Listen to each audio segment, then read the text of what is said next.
मैं डॉक्टर पुष्पा कुमारी, assistant professor, स्नातकोत्तर हिंदी विभाग, एसएम महाविद्यालय, भागलपुर, बिहार में कार्यरत हूँ। आज मैं तिलका मांझी भागलपुर विश्वविद्यालय भागलपुर के अंतर्गत स्नातक हिंदी के प्रथम वर्ष के विद्यार्थियों को नागार्जुन की लिखी कविता अकाल और उसके बाद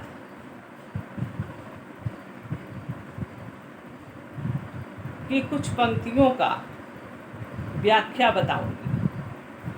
अर्थात आज हम नागार्जुन कृत अकाल और उसके बाद शीर्षक कविता की व्याख्या समझेंगे।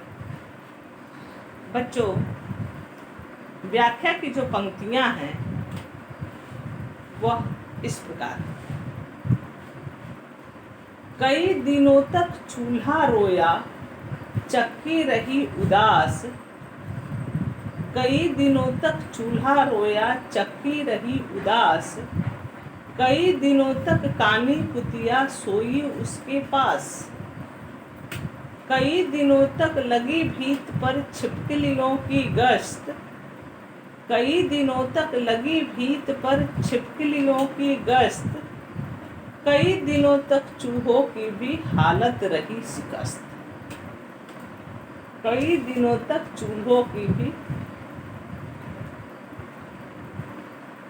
कई दिनों तक चूहों की भी हालत रही शिकस्त।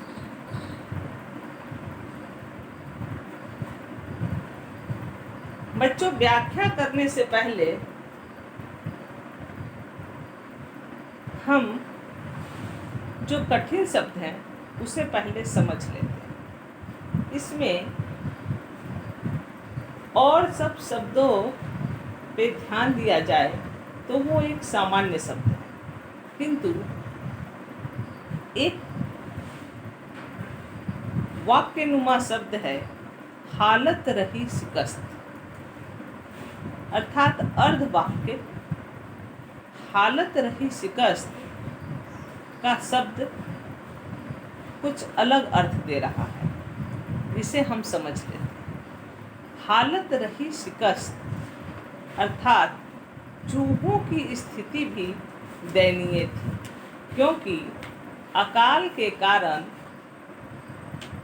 घर में अनाज के दाने नहीं थे और वे भूख से बिलबिला रहे थे।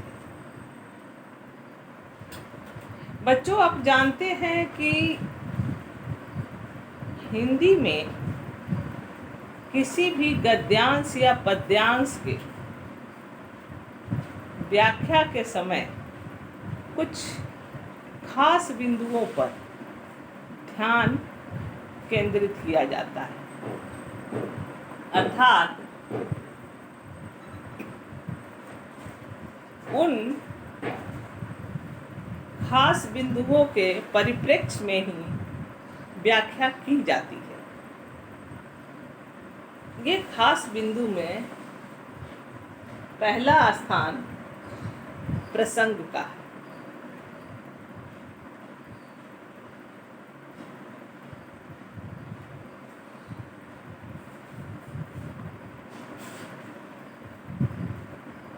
जो कभी कभी एक साथ भी लिखा जाता है और कभी अलग अलग भी। अर्थात संदर्भ भी और प्रसंग भी साथ भी लिख सकते हैं और अलग भी। अगर साथ में लिखा जाए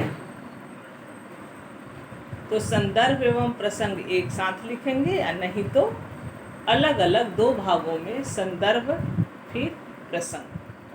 तो संदर्भ तो जानते ही हैं, ये आपके राष्ट्रभाषा पुस्तक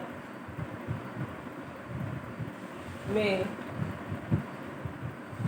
पाठ्यक्रम में दिया गया है, जो राष्ट्रभाषा के पाठ्यक्रम में आपके पाठ्यपुस्तक में वर्णित है। और यह नागार्जुन की छोटी सी कविता है।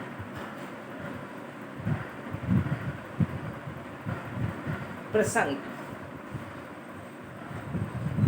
ये पंक्तियाँ नागार्जुन की प्रसिद्ध छोटी सी 8 पंक्तियों वाली कविता अकाल और उसके बाद की प्रारंभिक पंक्तियाँ हैं। इनमें अकाल के समय सामान्य गरीब गृहस्थी के लोगों की दुर्दशा का चित्रण किया गया है। बच्चों, सबसे पहले संदर्भ, फिर प्रसंग, उसके बाद व्याख्या। व्याख्या सब टॉपिक लिखते हैं। अब व्याख्या में इन पंक्तियों का विश्लेषण किया जाता है। तो हम उद्धृत पंक्तियों को विश्लेषित करेंगे, अर्थात हम चयनित पंक्तियों का विस्तार से अध्ययन करेंगे। व्याख्या।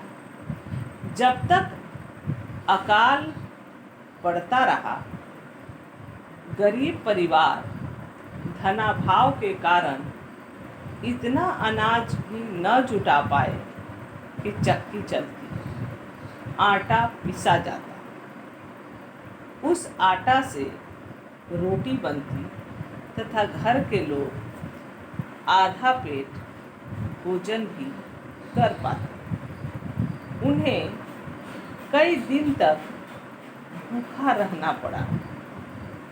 जब मनुष्यों की यह दशा थी तो घर में रहने वाले अन्य प्राणियों को भोजन कहाँ से मिलता?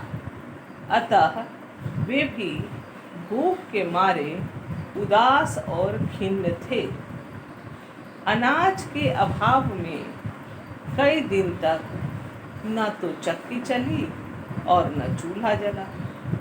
जो कानी कुतिया रोटी बनने पर रोटी का एक आध टुकड़ा पा जाती थी, वह भी भोजन न बनने के कारण भूखी रही और भूखे पेट सूनी सुनसान रसोई में चूल्हे के पास लेटी रही। छिपकलियाँ कीड़े मकोड़े पाकर अपनी भूख मिटाने के लिए घर की दीवारों पर रेंगती रही। घर में प्रकाश न होने, बत्ती न जल पाने के कारण उन्हें कीड़े मकोड़े नहीं मिल रहे थे। बच्चों, संदर्भ, फिर प्रसंग, फिर व्याख्या, उसके बाद अंत में विशेष लिखा जाता है। अर्थात विशेष में जो चयनित पंक्तियाँ हमें व्याख्या करने के लिए मिली हैं, उसमें क्या विशेष है उसे हम चिन्हित करते हैं। तो विशेष में हम इसे या तो अलग अलग बिंदुओं में दिखा सकते हैं या जैसी अपेक्षा होगी वैसा कर सकते हैं। तो विशेष में 1 नंबर, कवि की संवेदना मनुष्यों के प्रति ही नहीं, मानवेतर प्राणियों, कुतिया, छिपकली, चूहों तक के लिए भी है। इन प्राणियों की वेदना भी कभी हृदय को पीड़ा पहुंचाती है। दूसरा, इन पंक्तियों में कवि ने प्रत्येक रूप में मनुष्य की दुर्गति का वर्णन नहीं किया है।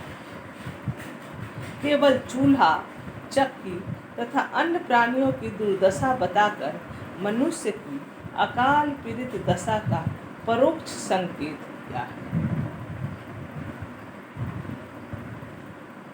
मानव तथा अन्य प्राणियों की सहभागिता की ओर संकेत है। तीसरे बिंदु में हम लिखेंगे कि मानव तथा अन्य प्राणियों की सहभागिता की ओर संकेत है। मनुष्य सुखी तो अन्य प्राणी भी सुखी, और जब मनुष्य दुखी तो ये भी उदास है। संपूर्ण सृष्टि अखंड है। नंबर 4, बिंब दैनिक जीवन से चुने गए हैं। चूल्हा और चक्की। भाषा सामान्य बोलचाल की लय सुगम, जानी पहचानी से, क्योंकि कवि साधारण होने के जीवन की बात, उनके कष्ट, उनकी पीड़ा बता रहा है। नंबर 5, कानी कुतिया द्वारा कवि संकेत करता है कि गरीब घर की कुतिया भी शोषण उत्पीड़न की शिकार थी। बलशाली कुत्तों के अत्याचार से उसकी एक आंख जाती रही थी। नंबर 6, हालत रही शिकस्त। उर्दू मुहावरे का प्रयोग। नंबर 7, गस्त, शिकस्त शब्द युद्ध से जुड़े शब्द हैं। इनके द्वारा कवि जीवन संग्राम की बात कहता है। संग्राम अन्न के लिए, यह लड़ाई है भूख की लड़ाई। धन्यवाद।